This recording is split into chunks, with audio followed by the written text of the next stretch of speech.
Vietcong. Hello everybody. We're going to talk about the Vietcong today. This presentation is done by me, Wei Shu, Ann, Alvin, Jonathan, and Evan. Instructor, Mr. Oren Avni.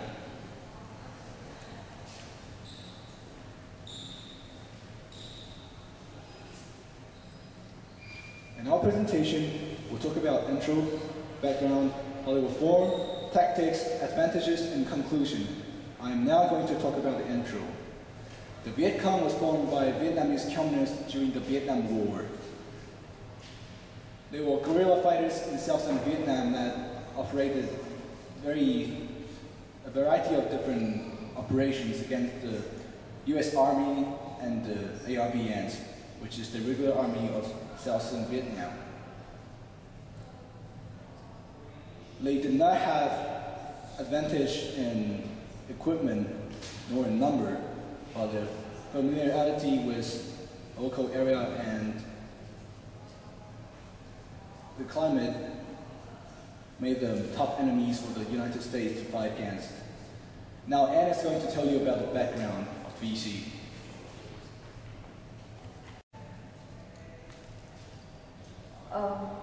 The Vietcong were the main organization the northern Vietnamese used to fight against the Vietnam War. The Vietcong fought against the Americans in the southern Vietnam during 1955 to 1975. The Vietcong had included both guerrilla and regular units. There were 3 levels of the Vietcong. The main force were operated under the command of the Southern Communist leadership, and they fought on large scales in wide areas. Then there's the full-time guerrillas who fought a smaller district and were only under the command of one provincial leader. Finally, there's the part-time self-defense militias that were used to defend villages. Local Vietcong only had basic training and had doubts about fighting against the American soldiers. Because most of them were teenagers, many were motivated by idealism, and they had pressure or were ashamed of joining. But most of all, they had high doubts about fighting against the well-trained American soldiers because their abilities may not be good enough. And they used distinctive land warfare strategy and organization against the Americans. And later on, the guerrilla warfare proved superior because no one has ever developed such an effective defense against the guerrilla tactics.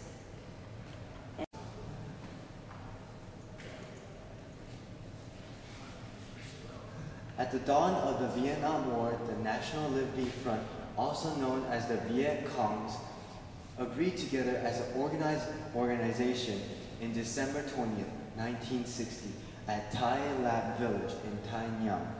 Their background started when South Vietnamese, led by Dien, had refused to hold elections for a united Vietnam.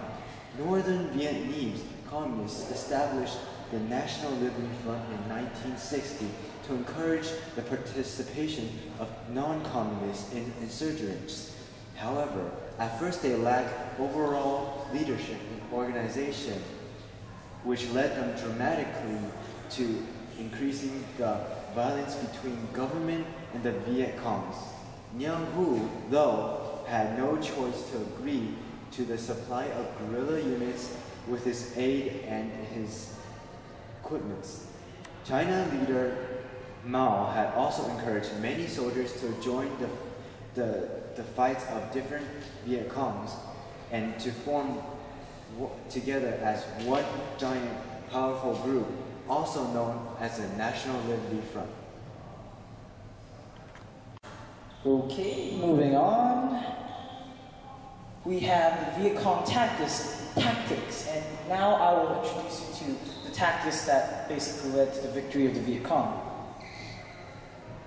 So for offensive tactics, they basically used ambushes, which was simple hit and runs because they were heavily outnumbered and didn't have enough supplies. So it was usually something like this.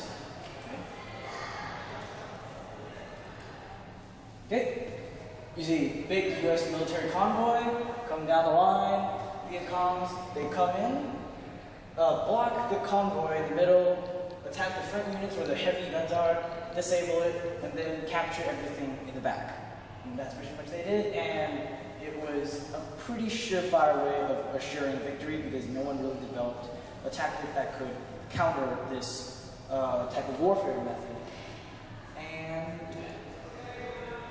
there were, all in all, many different types of ambushes, as you can see, and they're all pretty much based on a similar concept of hit and run.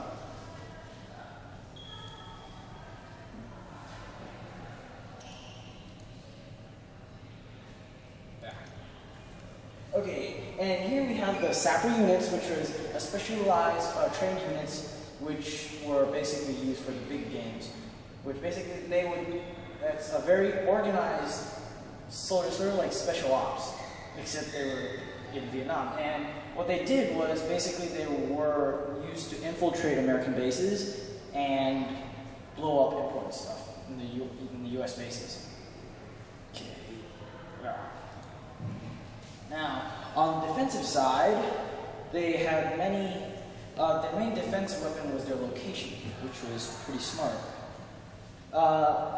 Once they chose a location for their base, they dug tunnels around, which was served as backup headquarters, bunkers, and also escape routes. So it was very efficient.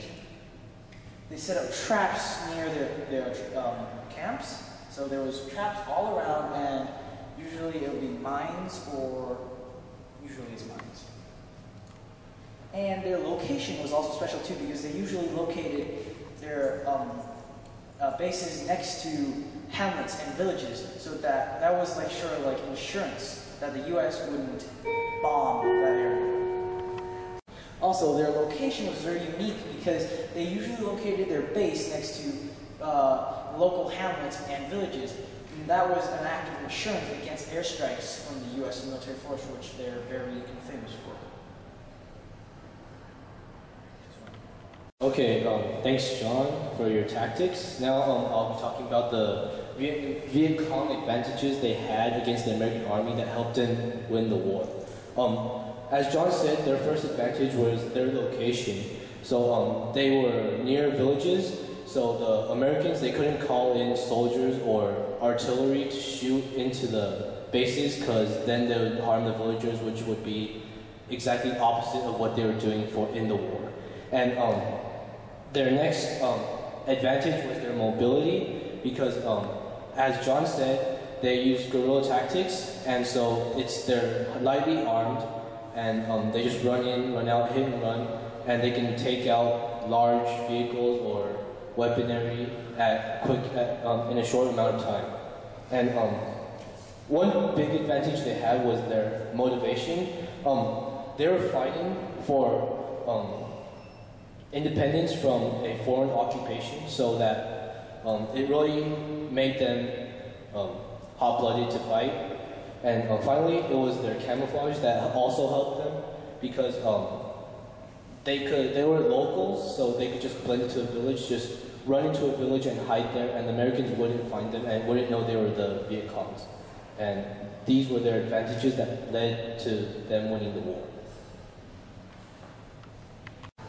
Thank you, Alvin, for telling us about the Vietcong's advantages in the Vietnam War. Now I am going to conclude the whole presentation.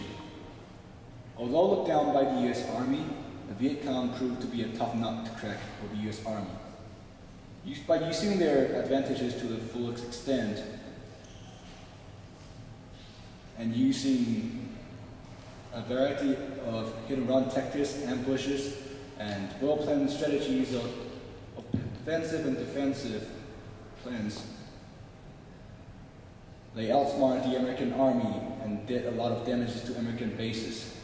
Eventually, under the help of Vietcong, the Vietnamese communists united the whole nation under communism and ended the war. That is our presentation. Thank you.